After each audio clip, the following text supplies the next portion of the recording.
The Senior X30 is underway now. Up we go to the first corner, and it's going to be a perfect start for Ruben Moya. Sam Shaw gets into second place. The field works its way through the first corner, flat on the throttle. Is everybody going to get through without incident? So far, so good, but the cluster effect comes in at turn 2, and the drivers are trying to charge their way forward. Ruben Moya leads the way, though, from Shaw and Vila. Up to fourth position comes Marlon Bollier, getting the run on the inside of Finn McLaughlin.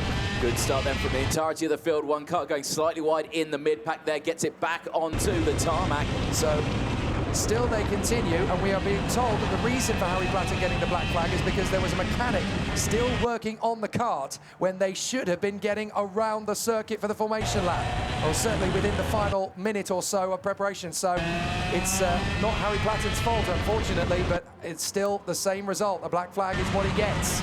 Caranta here being nerfed slightly by Danny Carinini, moving him up into P8 now for him.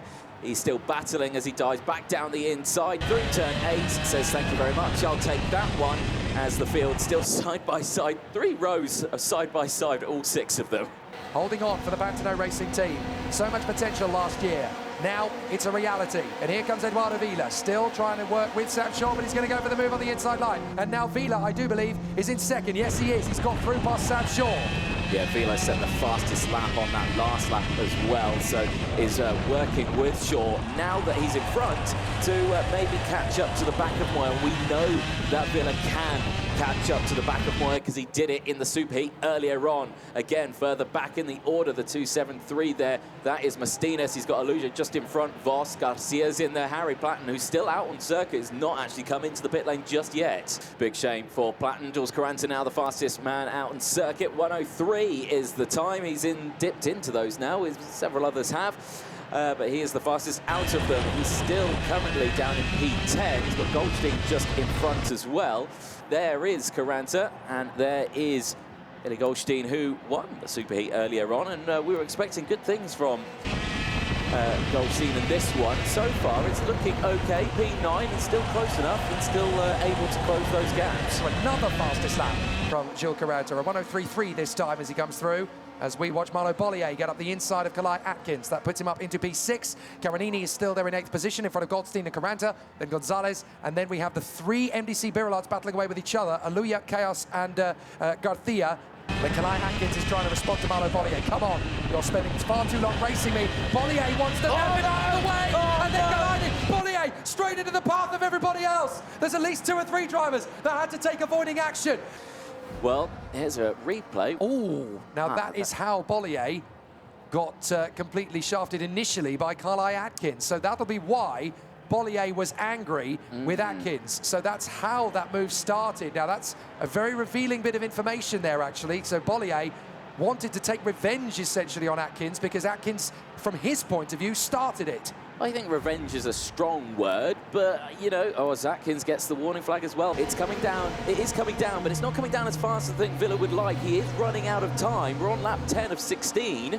So if he's going to get it done, he's got to push forward. Is that Shaw down the order? That is, that's Shaw. He's dropped to 5th. Belota's got through to 3rd, and his teammate McLaughlin's gone with him. Now these two could actually be the real dark horses of this race, because now they get to work together. There's Jules Caranta, who's currently in P6 ahead of Gonzalez and Goldstein. So all 8 of those drivers, for my money, still have a shot at the podium here. Ruben Moya looks over his shoulder. He knows where Eduardo Vila is. He knows he's really got to start to open up the tabs a little bit more again now. 4 to go. This is going to be tight. McLaughlin then still there in P4, who I've got to say, Caranta has closed in on. Half a second, he's not gaining enough. It's just ping-ponging still again. He gets a little bit closer in the mid-lap, but then on the start-finish straight, loses it again. It's just not latching onto it as McLaughlin now is all over the back of Belota. Now Jules Caranta comes in, and now McLaughlin dives down the inside for P3. Now Caranta looks to go for the move as well, stays behind as they go down in towards turn number 5. Long sweeping into the tighter part of turn 6, and now they negotiate the left-hand or the right-hander of turn 7. Down into the hairpin of 8, and here comes Caranta down the inside. Nicely timed, separates the 2 VDK teammates of McLaughlin and Belota. I don't think a win is on, but maybe a 3rd place is. I can hustle Finn McLaughlin, I can take him on. Here's Caranta splitting up the inside of Belota. Look, Belota he doesn't even realise it's happening until the back. Did Caranta get through to third place? Yes, he did. had. Caranta through turn 1, now up into P3, now down into P4, now down into P5. No, down into P4 as he gets squeezed onto the runoff area. He was very lucky that the kart didn't buck him into a spin there, so Caranta still hunting down this podium finish. But up in front, Vila is now within 3/10 of Moya. If he can get in the draft on the next lap, then he has a chance, and Balota gets back on the inside of Caranta. Caranta comes back at him and just drives away. Lovely move from Caranta on the switcheroo. He's able to get back into fourth position. There's a car off in the background. I think that's Sita van Meert. Oh, her brilliant weekend has come to nothing. She fought her way all the way back to 20th as well. A great recovery, and Sita van Meert is spat out of the queue.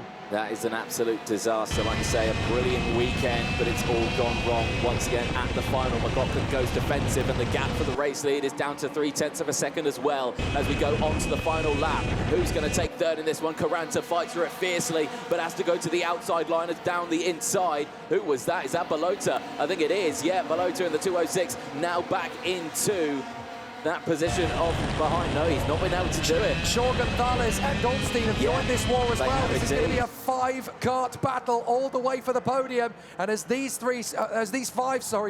six drivers scrap it out for the final podium place, I think Moya has just done enough here to hold on in front of Vila. This is all about parking the bus for McLaughlin. He wants to hang on as up the inside. That's a beautiful little lunge from Gonzalez, who's managed to work his way through past Sam Shaw. But this man out front, he won the first 5 heats of the weekend. He won the super heat despite the pressure from Eduardo Vila. It doesn't matter what anybody throws at him. 2023 Suera is his to command. Vamos for 2023. It's game on for Ruben Moya. He dances to the win in Suera. It's the perfect weekend. Win after win after win. Nobody can beat Ruben Moya in the Pantano in Suera 2023.